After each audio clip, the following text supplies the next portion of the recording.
This is my 5.6 vlog about the technologies that I've used throughout this process.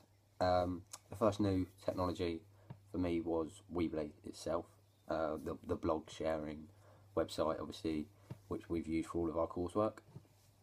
For me, I quite like Weebly. I'd never really blogged before as such, but it's quite good. I mean, we've had some issues with Weebly. It's very slow and quite difficult to work with at times, but I suppose for me, it's better than keeping all of my work in a book. It's online. It keeps you working, and it's a technology to work with. I think I'd definitely use Weebly again. I think it has worked for me this time, and although I've had some problems, I did find it quite helpful.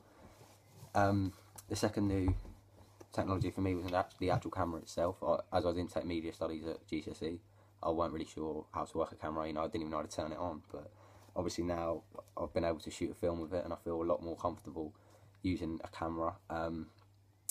Going along with that, iMovie, for editing, I'd never used before. I didn't know how to do it originally in our first couple of videos. I mean, I had little input really on the editing because I just didn't know what was going on. But I've learned how to use that and kind of built it up, and I did a lot of my screening work, on iMovie, and obviously for our film.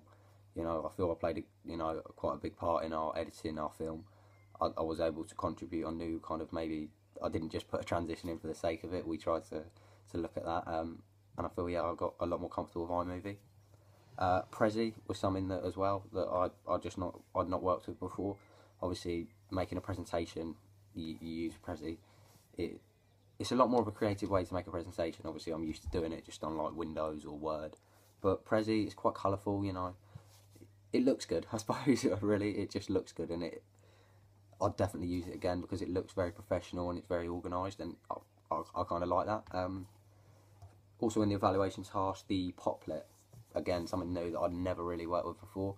I liked it. I thought it was different. It's kind of colourful. It's kind of like a spider diagram, I say, used online, and I definitely liked it.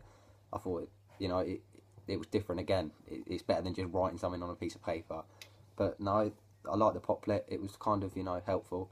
Maybe something that I'll look to use when revising, because like I said, it was kind of like a spider diagram type thing. I found that quite helpful. And finally, the last technology that I've used, the infographic.